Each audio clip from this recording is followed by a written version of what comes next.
今日早上鬧鐘冇響，原來琴晚唔記得校鬧鐘。不過好彩我生理時鐘習慣咗呢個鐘數起身，就係比平時遲咗半個鐘啫。趕得切送個仔返學，一啲都冇遲到。仲有幾日就過年啦，所以今日嘅安排就係洗床單同埋吸塵。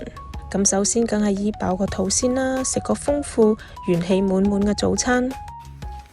你睇呢個人唔舒服冇返學。同學仔唔舒服。你同學仔唔舒服啊？我唔舒服。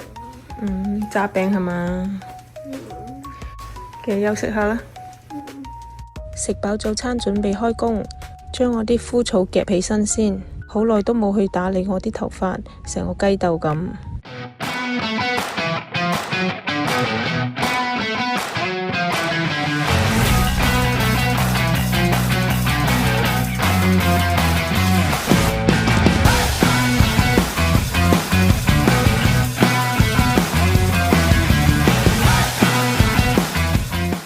你睇下吸咗咁多塵出嚟，所以我真係唔中意屋企係有地氈嘅。吸完塵之後，啲床單都乾咗，咁就嗱嗱臨鋪埋啲床單啦。一陣仲要煲啲粥俾個大仔食。搞掂晒啲嘢落嚟之後，見到佢瞓咗，可能啱先食咗啲感冒藥。咁佢瞓咗，我就自己食自己先啦。搞完衛生太攰啦，都懶得煮，就整一個涼拌牛肉芽菜。或者都可以叫白烚牛肉芽菜，因為真係冇技術含量。煮好淋啲醬汁上去就搞掂。可能你哋會覺得食呢啲人生仲有咩意義啊？但係我自己中意呢啲簡單低鹽低油嘅飲食。過年過節假期或者聚會食得豐富啲。平時呢，我就盡量以低鹽低油簡單食物為主。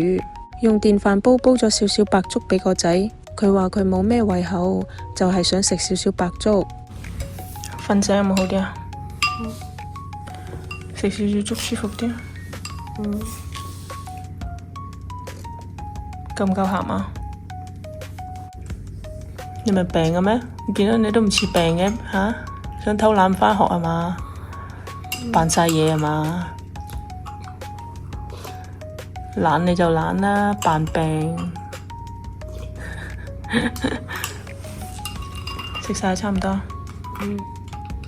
食埋啦。